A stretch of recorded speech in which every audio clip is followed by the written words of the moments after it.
Hola, hola, ¿qué tal? Buenas noches, bienvenidos, bienvenidas, bienvenides a este taller nocturno de novela. Muchas gracias a los que comiencen a unirse ahora, ya comienzan a llegar, qué bonito. Y también muchas gracias a aquellos que pues están viendo el video ya después, ¿no?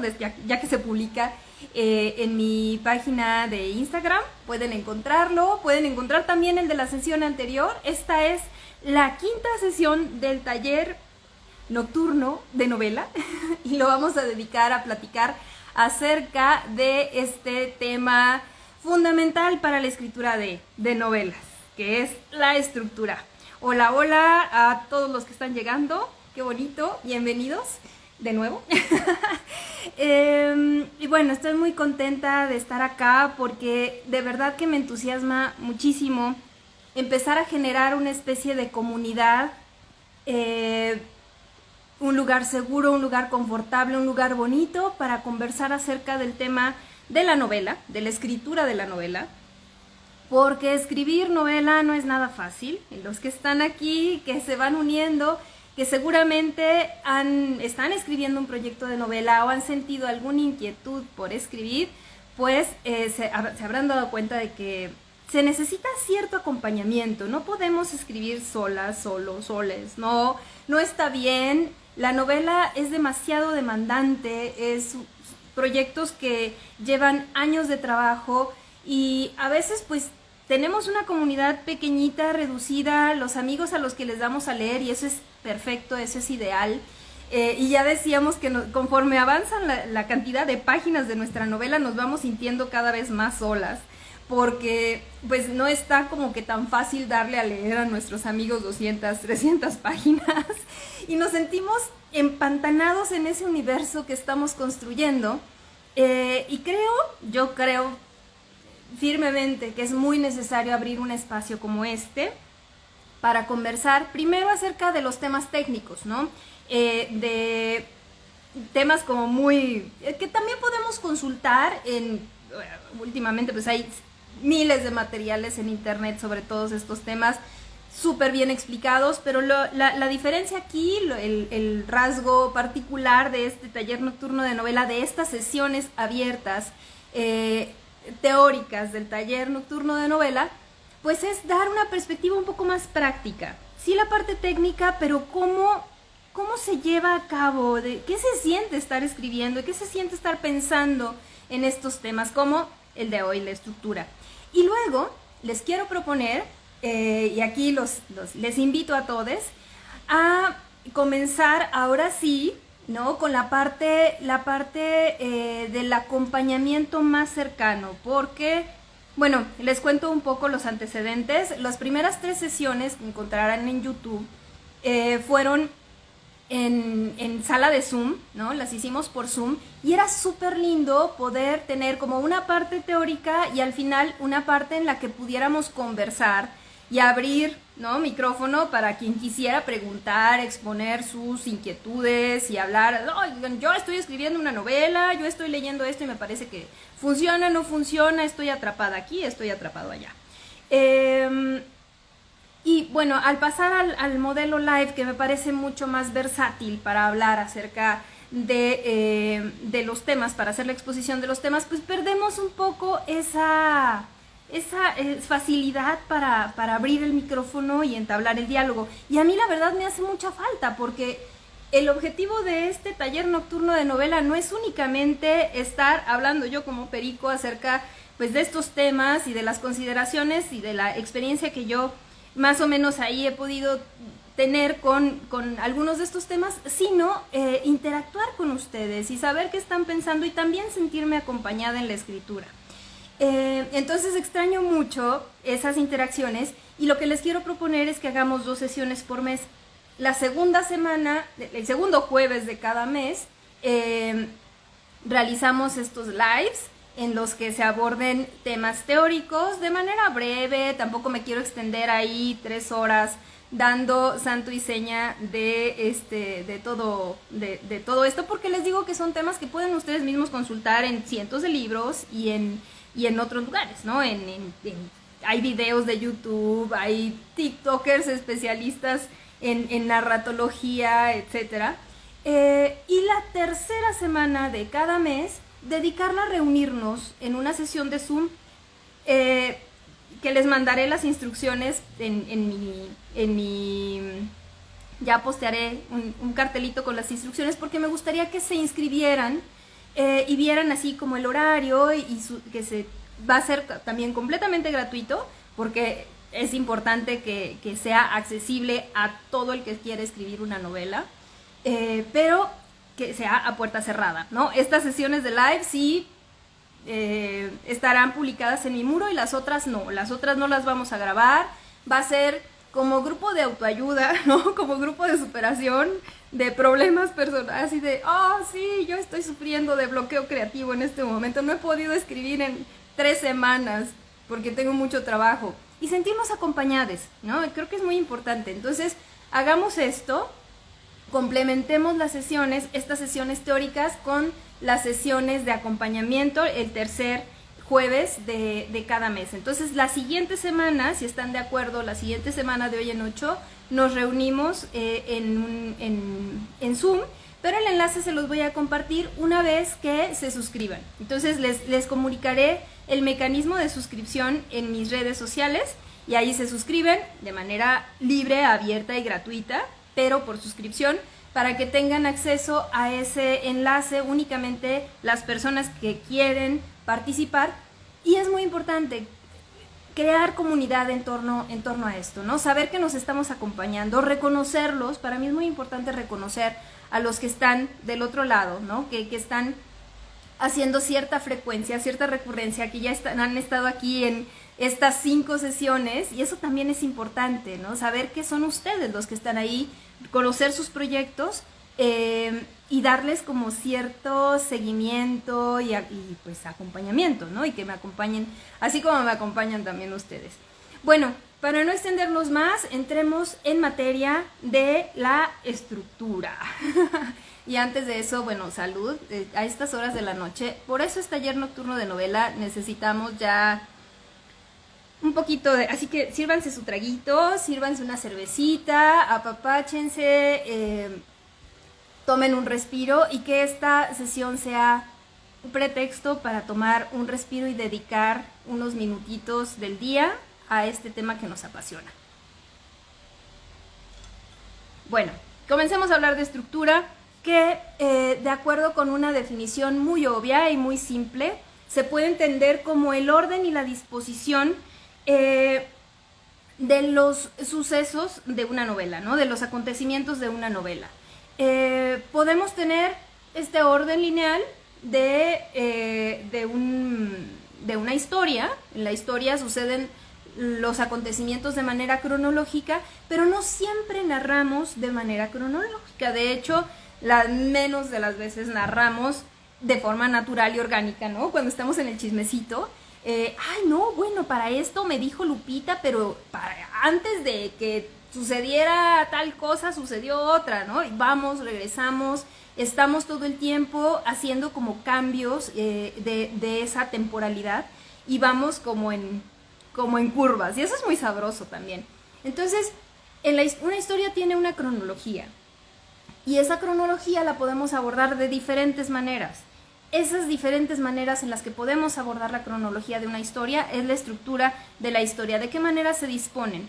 Y también algo súper importante es lo que se llama en inglés el timing, que yo lo traduciría como momentum, o como el ritmo o el momento en el que las situaciones se van concertando, en que suceden las cosas, ¿no? De qué manera, por ejemplo, se mantiene el suspenso de algo que está por suceder, y se desenlaza el suspenso, sucede la sorpresa, ¿no? O de repente el vértigo en el que sucede una caída, por ejemplo, o el desenlace ¿no? Como el final de 100 años de soledad, que es tremendamente vertiginoso y que de repente uno siente que se está despeñando por una ladera en ese final, así como que va de bajada en bicicleta, ¿no?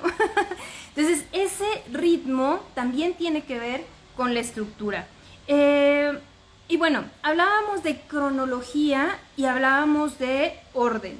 Y es importante a lo mejor ver, bueno, para señalar un poco la importancia de por qué hablar de estructura o por qué la estructura es algo relevante al momento de escribir novelas, es porque pues las novelas no son exactamente como la vida, ¿no? Los acontecimientos de la vida tienen una secuencia cronológica porque estamos inmersos en el espacio-tiempo del planeta y es nuestra ilusión espaciotemporal humana natural. Pero la literatura, aunque da esa sensación, okay, mimetiza de alguna manera esa sensación de espaciotemporalidad, en realidad es un artificio de esa linealidad, ¿no? Pasamos de una página a la otra y eso nos da la sensación de linealidad. Pero, como ya vimos, pues ni el cerebro humano, ni la memoria, ni la literatura es forzosamente lineal, sino que va yendo y viniendo, hace estos meandros como de río, y la literatura es un artificio, entonces reconstruye la idea de linealidad con recursos que nos permiten dar un sentido distinto a esta idea de linealidad y que puede ser absolutamente nada lineal. Pero bueno, antes de adentrarnos en esos meandros de río, hablemos de este concepto que ya habíamos abordado en la sesión anterior un poquito, de estos dos elementos que componen la fórmula de la literatura y que ya habíamos hablado en otras sesiones de la fórmula de la literatura, esta fórmula con la que yo juego, que no es forzosamente así, pero es como una manera en la que a mí me resulta útil verlo, que es la conjunción de sucesos y de literatura, ¿no? Si tenemos una historia, un tema para contar, algo para contar, y tenemos suficiente tiempo y dedicación para contarlo, lo vamos a escribir. Pero la variable por la que la variable que condiciona la calidad literaria, pues es la literatura o la belleza del lenguaje con la que está escrito eso que escribimos, ¿no? Entonces, podemos tener un tema, podemos obsesionarnos muchísimo con ese tema y ser conocedores del tema, podemos convertir ese tema en historia, en novela, y dedicarle 8 horas al día para escribirlo, pero si no le ponemos esa carnita, eso interesante que tiene forma de poesía, de palabras, de lenguaje, pues no va a ser una buena novela. A lo mejor va a ser simplona, a lo mejor nada más van a ser los acontecimientos puestos así como un guión cinematográfico, pero no va a estar tan sabrosa de leer. Entonces, la variable que condiciona la calidad literaria de una novela, a mi ver, desde mi punto de vista, es esa literatura, es esa calidad literaria, es ese trabajo del lenguaje. Entonces, hay algunos teóricos, como veíamos la sesión anterior, McKee, que señala que por un lado está el valor literario de la poesía, ¿no? Este contenido lingüístico que reúne en palabras toda esa fuerza literaria, y está del otro lado el drama, ¿no? Esta dualidad entre drama y poesía. La belleza del lenguaje y la belleza de las cosas que suceden en la historia. Entonces, ya decíamos que la belleza del lenguaje pues únicamente la podemos trabajar siendo unos grandes lectores de poesía, siendo unos grandes lectores de los que escriben una prosa muy muy buena y aprendiendo de ellos todas estas estructuras sintácticas, gramaticales, estas figuras de lenguaje y todos estos recursos y herramientas que nos permiten expresar imágenes literarias muy bellas con los recursos que nos da el lenguaje, ¿no? En este caso, pues el español. Hay que leer a Cervantes, pero también hay que leer a nuevas propuestas, así que súper atrevidas, no sé, hay que leer de todo. Pero eso está del lado del valor poético de la obra que estamos escribiendo. Del otro lado está la contraparte, que también es importante. Seguramente ustedes alguna vez habrán abierto uno de estos libros súper conceptuales, como de muy alta literatura, lo pongo entre comillas porque pues me gusta cuestionar este concepto de de arte con A mayúscula. Y que están escritos de una manera críptica, de una manera que pues ni se entiende, ¿no? Muy poético, muy acá, muy elaborado, pero suceden nada. Pasa que el libro no nos atrapa, o sea, sí está muy bonito, sí está muy bien escrito, pero no me está interesando lo que está diciendo, porque no pasa nada. Entonces, bueno, mira, aquí nos dice Anamorfosis que a mí me pasa mucho y suelto este tipo de lenguaje.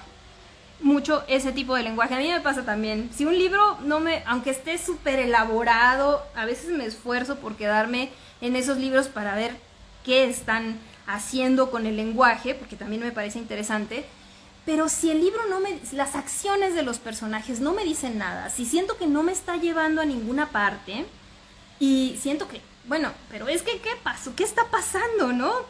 ¿De qué manera me vas a atrapar y me vas a convencer de que me quede como lectora entre las páginas de que pase a la siguiente hoja? En esos casos muchas veces sufro los libros o acabo olvidándome de ellos. Sí, está muy bonita tu prosa, mucho trabajo de lenguaje, ya vimos que sí leíste a Joyce, pero híjole, qué flojera me da. No me atrapó, porque lo que nos atrapa muchas veces como lectores, a los lectores del día a día, no me refiero a los académicos que están allá en la Sorbona, me refiero a los lectores que van leyendo en el metro así clavadísimos o que están a un lado de la alberca en sus vacaciones disfrutando su novela de verano, ¿no? Lo que atrapa a esos lectores es ¿y ahora qué va a pasar? Y ese ahora qué va a pasar tiene todo que ver con la estructura, tiene todo que ver con el drama de la novela, ¿no? Al hablar de drama me refiero a las acciones, a los sucesos. Y así como hay mucha belleza en el lenguaje y hay mucha belleza en la poesía, a mí me parece que también existe la belleza de las acciones, la belleza del drama, ¿no? Como cuando estamos leyendo una novela, a lo mejor súper simplona, muy escrita como guión, y de repente nos envolvemos en la trama, nos identificamos con los personajes y pasa algo así tremendo y sentimos que nos están arrancando el corazón en carne viva, ¿no? Y nos sentimos súper conmovidos, aunque no haya necesariamente un gran trabajo de lenguaje, esa belleza de las acciones, ver que lo que sucede nos estremece profundamente y nos motiva a continuar ahí, nos motiva a continuar dándole, ¿qué va a pasar? Ya quiero saber qué sucede con fulanita, ¿por qué la dejó? ¿Por qué la abandonó? ¿No? Y es muy lindo, es súper, súper lindo esa también belleza de las acciones. Por ejemplo, pensemos en una historia de Hayao Miyazaki, ¿no? Hayao Miyazaki, bueno, saliéndonos del discurso literario, yéndonos al discurso cinematográfico, que se presta para ir y venir. Hayao tiene todo, ¿no? Porque sus historias son bellísimas en términos visuales y narrativos, pero en términos narrativos de repente suceden unas cosas desgarradoras que nos conmueven muchísimo, ¿no? Entonces, a eso me refiero cuando hablo de la belleza del drama dentro de una novela y que es difícil para mí explicarlo, pero esta belleza o este sentido de algo redondito tiene que ver con la lógica interna de la historia. Se relaciona con la manera en la que las acciones, causa-consecuencia, se corresponden de manera lógica, pero también paradójica. O sea, lógica sería, pues, Caperucita Roja sale de su casa, llega con su abuelita, se va por el camino bueno, llega con su abuelita y su abuelita es muy feliz comiendo galletas y panecillos. Esa sería una lógica predecible. Sin embargo, esta congruencia de acciones en la narrativa tiene que ver con una causa-consecuencia lógica, con una lógica perfecta, pero con una paradoja, con ciertas paradojas, como con momentos en los que la realidad se retuerce y en lugar de llevarnos a una lógica lineal y consecuente, nos lleva a una lógica como de lo opuesto, ¿no? Y entonces se genera una gran tensión. Esa tensión, o sea, el hecho de que Caperucita salga de su casa y diga, creo que ese camino está muy aburrido, me voy a ir por el atajo, aunque esté oscuro, pero hay florecitas. Ese momento en el que Caperucita dice, no, me voy a ir por acá, empieza a generar tensión. Sí, hay un lobo, sabemos que hay un lobo, el lobo se la va a comer, el lobo la va a atacar. De repente llega, se encuentra con el lobo y dicen, no, ya valió. Y ese ya valió es lo que queremos generar en los lectores. Esa tensión dramática es absolutamente hermosa y a veces es insoportable, ¿no? Porque nos desespera muchísimo. Pero es a donde queremos llegar con nuestra narrativa, ¿no? Esa tensión dramática es la que queremos lograr. El momento en el que las acciones son equilibradas y son consecuentes, pero están torciditas como cheto para llevarnos hacia ese desconcierto y esa tensión dramática de, no puede ser, se va a morir, estaba en riesgo. Bueno, para eso tenemos primero que lograr la identificación con el protagonista. Ya podemos hablar en otra sesión acerca de la creación del personaje. Ya hablamos acerca del deseo del personaje, que eso también es muy importante en esto.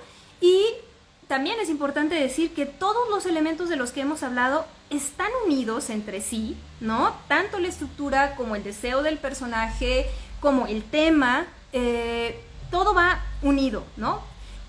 Y todo está como en esta rueda, no sé cómo llamarlo, fenomenológica, en la que comenzamos a pensar una idea y la idea se va transformando conforme la escribimos. Y tengo que insistir en esto porque uno de los principales manifiestos de este taller nocturno de novela es que no estamos trabajando proyectos geniales, bueno, sí geniales, pero genialmente concebidos por arte de magia, sino que suceden sobre la página, suceden mientras los estamos escribiendo, y mientras los estamos escribiendo van apareciendo los hallazgos que nos permiten cambiar, que nos permiten encontrar otros caminos y por medio de esos caminos dar con la respuesta, la estructura, el deseo, el tema, ¿no? Como decíamos, que empezamos con un tema y terminamos con otro, no importa, el camino es lo que importa y esa llegada va a ser lo valioso. Entonces, en el sentido de la estructura, en el tema de estructura, también es así, como va junto con pegado y va entrelazado junto con el deseo del personaje, la caracterización del protagonista, el tema del que estamos hablando, esta obsesión temática que nos motiva a escribir, como va todo entrelazado, pues entonces tenemos que construirlo también sobre la marcha, ¿no? Ir tejiéndolo desde adentro. Y a lo mejor aquí es buen momento para hablar acerca de cómo comenzar a plantear la estructura de una novela. Ya estoy obsesionada con el tema, ya hice un chorro de investigación, ya trabajé en la caracterización de mis personajes, quiero comenzar a escribir el capítulo 1, página 1, ¿no? Eso nunca sucede. A lo mejor sí tenemos el borrador del capítulo 1, pero eso nos lleva a otro lado y ya sabemos otro de los manifiestos de este taller, que es perderse es lo mejor que te puede pasar. Cuando te sientes completamente perdida es porque vas por buen camino, ¿no? El manifiesto número 2. Bueno, el punto del manifiesto del taller nocturno de novela. Sentirse perdida es absolutamente bueno. Es que señal de que vas por buen camino. Y en la estructura, comenzar a trabajar con la gran salvedad de que es comenzar a trabajar, comenzar a plantear una estructura y estar dispuestas a saber que vamos a cambiar en el futuro esa estructura y que vamos a adaptarla, significa estar dispuestas también a lo mejor, si es su decisión, a trabajar de adentro hacia afuera.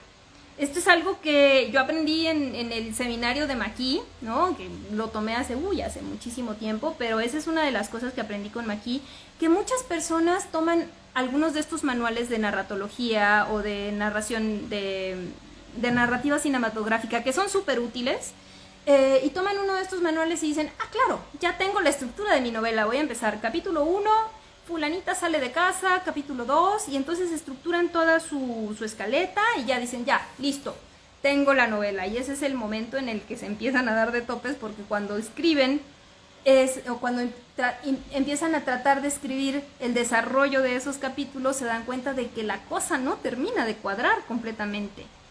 Es muy raro, porque en teoría esa escaleta tendría que funcionar, pero en la práctica algo no hace sentido. Algo como que es como una casita de naipes que se cae, ¿no? Algo que no se cae, se cae. Siempre lo decimos, ¿no? Empecé a leer una novela, pero como que a la mitad se cae. Bueno, pues eso nos pasa cuando no escribimos de adentro hacia afuera. Escribir de adentro hacia afuera significa empezar a perderse, empezar a explorar como de manera muy como en la oscuridad, empezar a explorar cuáles son las pasiones de los personajes, qué pasa, escribir anotaciones, escribir capítulos sin saber en dónde van colocados y empezar a crear ese mundo que alimenta la novela y que va a dotar de sentido a la estructura. Entonces, la estructura a lo mejor la podemos empezar a plantear desde el inicio. Ay, sí, quiero que suceda ABC, ¿no? Quiero que suceda ABC. Pero cuando hacen este desarrollo interno en borradores de todo lo que puede suceder, se dan cuenta de que el ABC a lo mejor es AZXY al final, ¿no? Y descubrir esa otra estructura únicamente lo vamos a lograr cuando hagamos esta escritura desde adentro. Y a lo que quiero llegar es que la verdadera estructura de la novela, es decir, la forma que va a tener al final su novela, probablemente sea uno de los últimos pasos de la escritura de su novela. Entonces ya hay que estar dispuestos a saber que son como piezas que podemos mover, que podemos cambiar, con las que podemos trabajar. No necesariamente tenemos que trabajar con el mismo arco que definimos desde el momento en el que nos sentamos a pensar nuestro proyecto. Bueno, y ahora ya estoy hablando de arco narrativo, ya estoy entrando en términos un poco más técnicos que a lo mejor ustedes pueden investigar, porque bueno, esta sesión no es no pretende agotar el tema ni abordar todo lo que hay que hablar acerca de estructura narrativa, porque es muchísimo y podrán investigarlo en internet, por supuesto, y en un montón de libros. Pero lo que sí me gustaría compartir con ustedes es estas sensibilidades como más prácticas de que sí, que no. Un libro de narratología, hasta dónde nos puede servir y hasta dónde nos puede perjudicar si no alimentamos el corazón narrativo de nuestro proyecto, ¿no? Entonces es muy importante alimentar este corazón narrativo de nuestro proyecto. Y me encanta la pregunta de Yves Sainz, que dice, ¿solo existe una estructura? Porque eso nos permite como que no me vaya por veredas desconocidas, sino que siga por el buen camino. Y volver a la idea de por qué es esencial pensar en una estructura y si la estructura siempre es la misma, ¿no? Se suele pensar en, ay, qué aburrido, son fórmulas y siempre lo mismo y que no se saben de otra, ¿no? Como si únicamente hubiera una manera de escribir novelas, si hubiera una sola estructura. ¿Y de qué se trata esto? ¿Por qué es necesario una estructura en la novela y no, pues no sé, a lo mejor escribir de otra manera, ¿no? Podríamos, y se vale completamente cuestionar si la estructura clásica de la novela, este arco narrativo, nos funciona para escribir el proyecto que queremos escribir. Y a lo mejor para cuestionar si lo que estamos escribiendo es novela o no es novela, ¿no? Tenemos como en la base de esta idea de la estructura la tríada, la Santa Trinidad, del inicio, desarrollo y desenlace, ¿no? Es como lo básico, básico, básico. Pensamos, pues, qué aburrido, qué formulaico, pero las estructuras están puestas por algo. Y las estructuras básicas está probadísimo que funcionan. Y funcionan porque las estructuras neurológicas funcionan de esa manera y no solo es lo que nos permite narrar de la manera en la que podemos hacerlo, sino que es lo que espera también el lector encontrar al momento de recibir la historia. Y si encuentra una historia que, por ejemplo, no tiene fin, ¿no? Que acaba así y las últimas páginas ¿dónde quedaron? Pues se va a sacar de onda y lo vamos a desconcertar y a lo mejor no va a sentir una sensación estética y no va a disfrutar la lectura de nuestra novela porque le va a sacar de onda que la historia no tiene un desenlace. Y a mí me gusta pensar que es bueno cuestionar las estructuras, todas las estructuras y todos los sistemas, pero también es bueno aprender a confiar en ellos hasta cierto punto. En el tema de estructuras es súper importante confiar en que el concepto básico de inicio, desarrollo, desenlace nos permite montarnos en una narrativa que funciona, ¿no? Funciona. Inicio, desarrollo, desenlace, funciona. Sabemos que va a funcionar. De la misma manera, piénsenlo así, de la misma manera como en el diseño industrial funciona una silla, ¿no? Una silla, podemos tener cientos, miles de diseños diferentes de sillas y de sillones y de así el Bauhaus y el contemporáneo y el clásico y el medieval. Pero en estas miles de sillas que se han inventado, diseñado a lo largo de la historia, hay 3 elementos que no cambian y es respaldo, asiento y patas. En nuestra historia, el inicio, desarrollo, desenlace es asiento, respaldo y patas. Eso es lo que configura una historia, eso es lo que configura una silla. De la misma manera que en arquitectura, pensar en un edificio, pensar en una casa, nos lleva a los elementos básicos de paredes, techo, puerta. Si no tenemos paredes, si no tenemos techo, si no tenemos puerta, no tenemos casa. Podemos deconstruir todo lo que quieran el edificio, podemos hacerle un techo así, asá, miles de estructuras, miles de formas de construir paredes, con celosía, con protecciones, podemos hacer un búnker, pero si no tiene estos 3 elementos, no tenemos casa. Y si no podemos entrar a la casa, pues tampoco tenemos casa, ¿no? Si no tenemos puerta de entrada, pues tampoco podemos acceder a este espacio utilitario. Entonces, esa estructura básica funciona porque está diseñada así, ¿no? Es como un modelo completamente humano, el artificio, inicio, desarrollo, fin. Las historias del día a día no necesariamente tienen inicio, desarrollo, fin. Son un desarrollo, son un continuum. Nuestra historia inicia en el momento que nacemos o en el momento en que adquirimos sentido de la memoria. El primer recuerdo que tengan, pues ese a lo mejor será el inicio de su historia y de ahí se cuenta hasta el final de nuestros días, cuando dejamos de respirar y nos morimos o perdemos la conciencia. Y esa es una manera muy abstracta de conocer nuestra historia personal. La narrativa no es ese continuum, no es una historia que se pierde en la vida de una persona. Es un recorte que tiene sentido, es un recorte de la realidad con el sentido de transformación del personaje. Y eso es otro de los aspectos en los que siempre insisto muchísimo en este taller, que la diferencia entre un cuento y una novela es que el cuento narra una anécdota, mientras que la novela, para mi punto de vista, para mi manera de ver, la novela lo que la caracteriza es sobre todo el efecto de transformación de un personaje. El protagonista parte de un punto A y llega a un punto ZXM, el que ustedes quieran, pero no puede quedarse como comenzó. Para mí, si en una novela el protagonista no se transforma y no llega a un punto distinto, pues no sucedió absolutamente nada y no me deja satisfecha su lectura.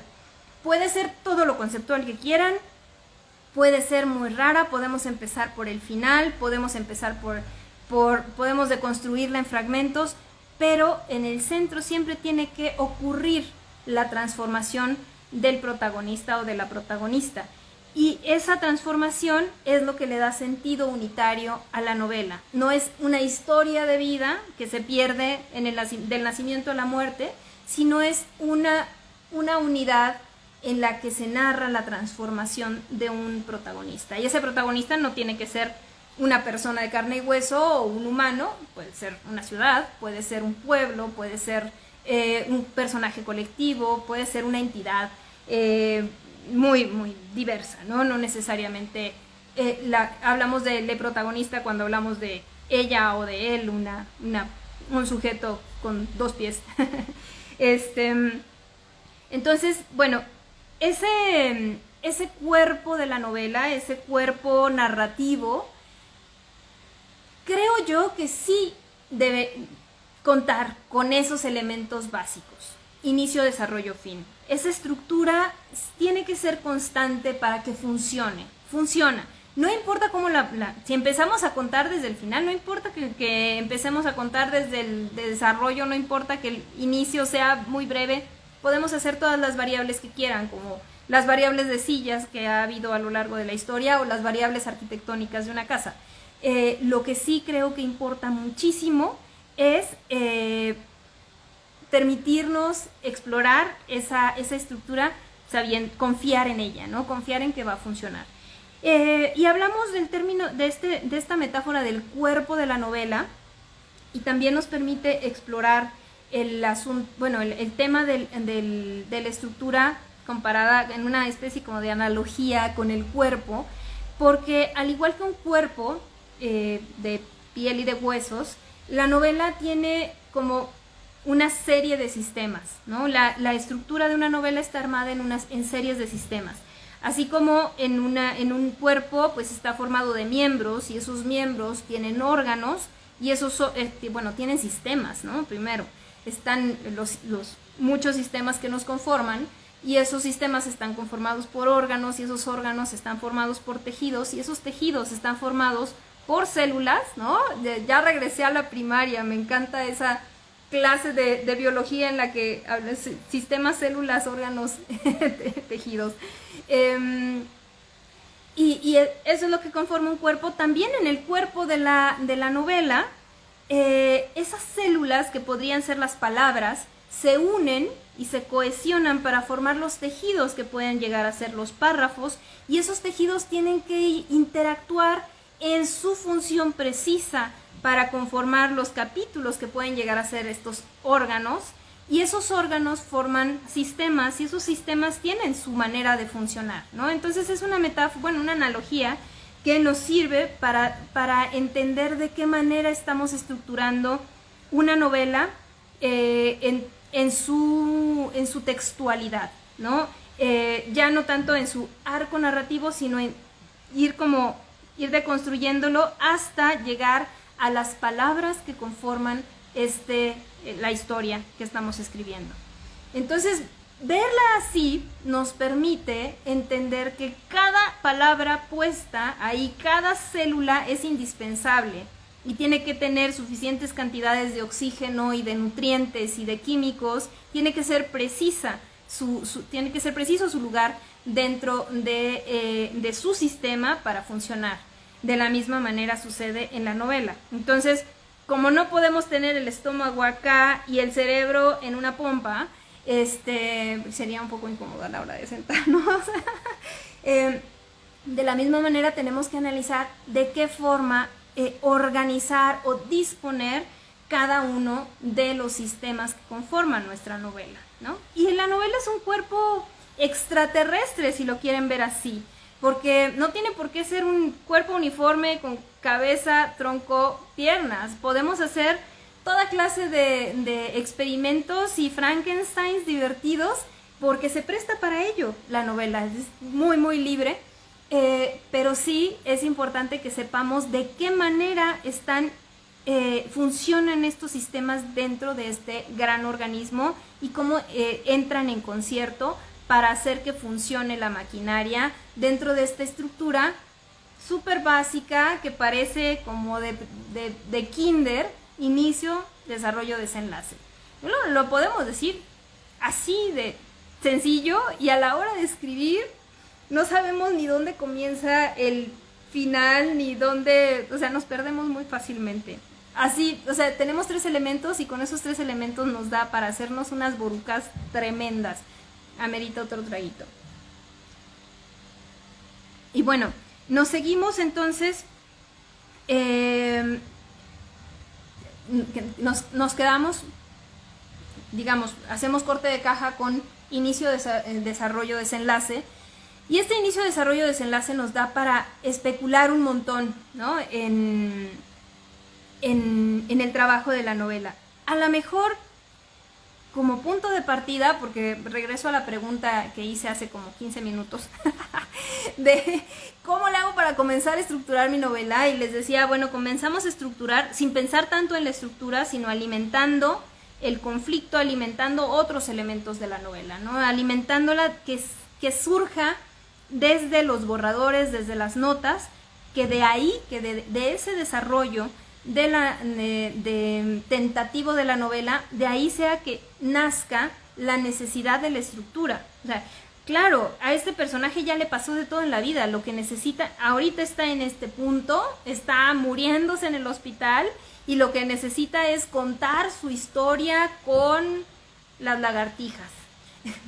Perdón por mis ejemplos, son malísimos, pero entonces hacemos una especie de flashback, ¿no? De analepsis, una estructura en analepsis, así se le llama en literatura. Perdón por salir con mis tecnicismos, también hay que estar dispuestos a entrarle a los términos técnicos y a comprarnos el hermoso diccionario de retórica y poética de Elena Beristain y no tener miedo a echarle una ojeada así en el desayuno de, oh, ¿qué es la metáfora? ¿Y qué es la sinécdoque y la analepsis y la prolepsis? Es muy divertido. Si son tan ñoños como yo, les va a divertir.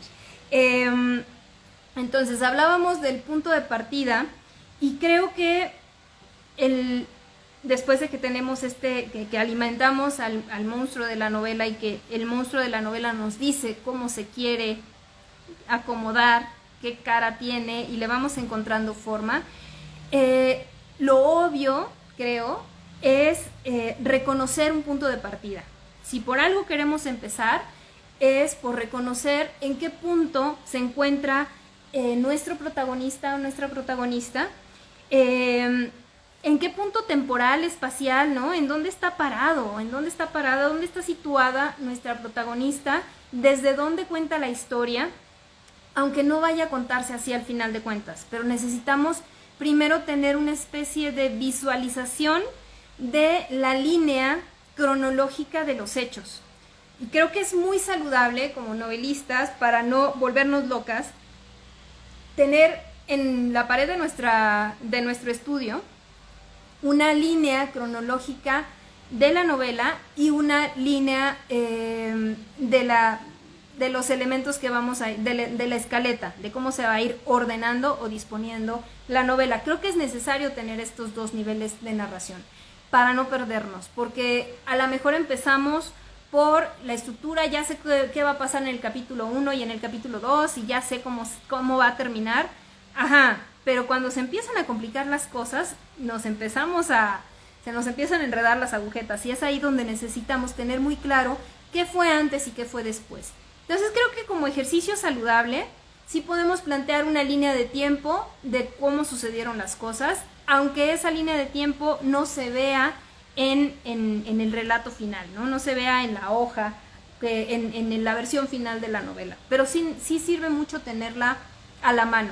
Se pegan 5 hojas tamaño carta bond, le ponen de un lado así orillita con orillita, y le ponen masking a todo lo largo, y tienen una tira de papel enorme al final para que no vayan a la papelería, la pegan en la pared y ponen la línea de vida desde que empieza, si ustedes quieren, desde que nace hasta que muere, o desde donde les parece sensato, ¿no? Y ponen todos los hitos de la protagonista, los van marcando. Obviamente en el momento del episodio que van a narrar van a ver cómo se condensan estos hitos, pero van a tener idea de cuándo sucedieron las cosas, ¿no? Que empezó a andar con Felipe cuando estaba en la facultad y luego se escribió con Armando cuando le fue infiel a José Luis, ¿no? Y entonces ya pueden tener como un poco más ubicadas las acciones. Esta es la linealidad, ¿no? Que queda como tras bambalinas de lo que vamos a contar. Y lo otro, la otra herramienta es la escaleta. La escaleta es como pues el esqueleto o la herramienta básica para ir definiendo la estructura y que nos muestra capítulo 1, capítulo 2, capítulo 3, inicio, desarrollo, desenlace, qué va a suceder en la introducción, qué va a suceder en los capítulos medios, dónde vamos a encontrar el clímax, qué va a suceder en el clímax y hacia dónde va la acción, ¿no? Cuál va a ser el resultado. Eso es una herramienta muy, muy buena. Pueden consultar un montón de material en internet acerca de cómo trabajar escaletas o desde dónde o cómo diseñarlas. Eso es muy, muy, bueno, es muy accesible esa información, por eso no me extiendo acá.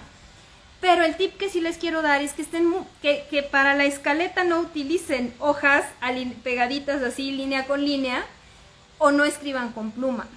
Ahí mi recomendación es que utilicen tarjetas que se puedan mover de un lado para otro, ¿no? Y tener, a lo mejor en vertical o en horizontal, como prefieran trabajar, pero tener la flexibilidad de mover los hitos, mover los sucesos, porque probablemente van a tener que hacer cambios y van a tener que ser flexibles con la historia. Entonces, no nos casemos con la versión inicial de la escaleta, porque sabemos que conforme la protagonista se transforma y nos transforme a nosotros en la escritura, conforme el deseo de la protagonista vaya apareciendo y conforme se nos revele el tema, o sea, de cuál es la novela que queremos contar, cuál es la historia que queremos contar, todo esto va a ir tomando sentido y todo esto va a ir cambiando. Entonces esa es la recomendación. Y en este primer momento de comenzar a plantear la estructura de una novela, nos puede resultar muy útil partir del mundo ordinario de la protagonista. A lo mejor podemos hacer una serie de borradores, de estampas, narrativas, de descripciones de cómo luce el mundo en el que está situada la protagonista. De esa situación, de ese mundo ordinario, como se entiende en narrativa, ese mundo ordinario, muy probablemente va a nacer de forma orgánica el disparador que cambia todo, ¿no? ¿Cuál es la necesidad de la protagonista de transformarse? ¿Qué es el colmo? Que la gota que derramó el vaso, ese suceso que cambia por completo las cosas y que detona las acciones, ¿no?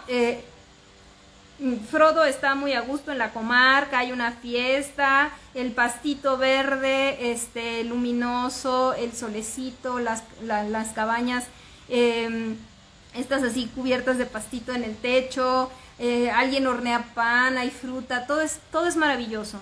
Pero hay algo que se sale del equilibrio y que va a detonar la acción, que es el hecho de que el anillo está buscando a su dueño, ¿no? Entonces, lo primero con lo que podemos partir, a lo mejor un muy buen punto de partida, es trabajar, mostrar este mundo ordinario y en este mundo ordinario encontrar cuál es el desequilibrio, cuál es el disparador que va a llevar a nuestra protagonista a buscar esa transformación o a la necesidad de buscar esa transformación, ¿no? Entonces, ese punto, con esa tarea entre manos, ya tenemos para trabajar un montón la novela. Ya vamos a tener avanzadísima la novela, ya que si el clímax, que si la transformación, el abismo, la obtención de la recompensa y el regreso a casa, ya todo eso se puede ir dando sobre la marcha, casi.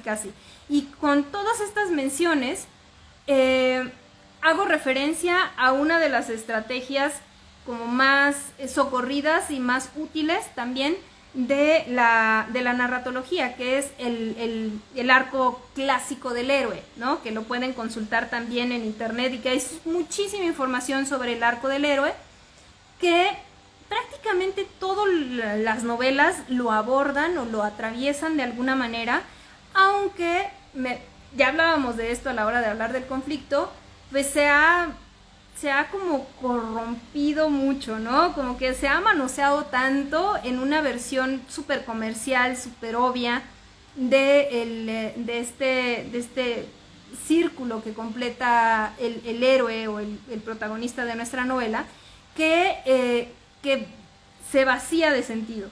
Pero no se trata de obedecer a una fórmula de el héroe sale y se encuentra con su guía y entonces deja la comarca y hace el viaje y llega al abismo y se enfrenta con el enemigo, etc.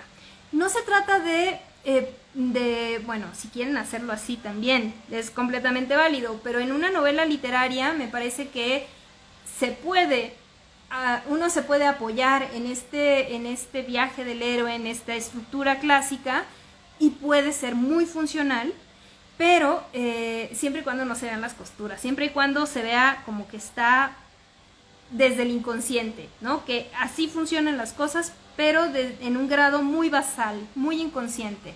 Que no veamos a un enemigo de chocolate ahí peleando a espadazos con nuestro héroe.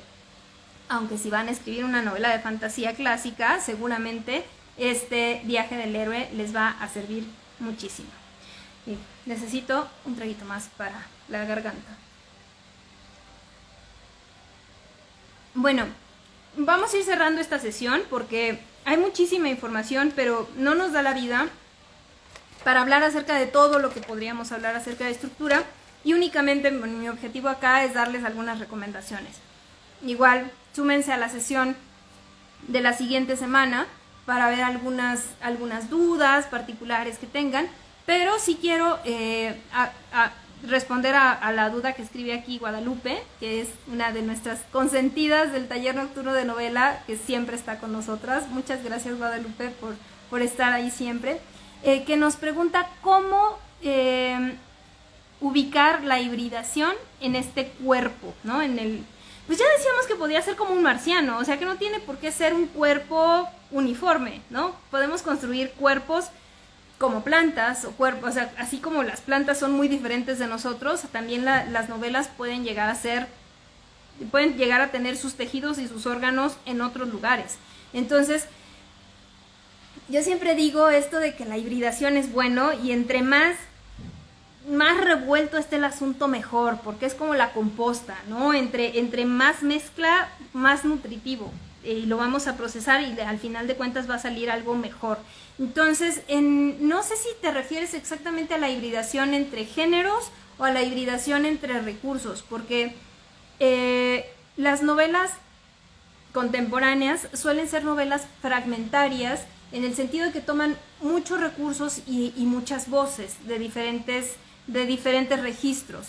Entonces, en ese sentido, la hibridación puede llegar a ser como elementos que vitaminan o que potencian esta historia lineal, ¿no? Tenemos la historia lineal de fulanita que descubrió el sentido de su vida, o no, pero bueno, vamos a pensar que fulanita descubrió el sentido de su vida, y en este camino de descubrimiento se ve atravesado por otras voces, se ve atravesado por documentos, se ve atravesado por otros ríos y otros meandros, y en ese viaje de fulanita nos puede enriquecer y potenciar muchísimo el entrecruzamiento con esos otros discursos, ¿no? Y si entiendo a lo que te refieres, ese entrecruzamiento con otros discursos o con otras historias o con otros elementos puede llegar a ser muy bueno, ¿no? Creo que siempre que se sepa usar y que se aplique de una manera como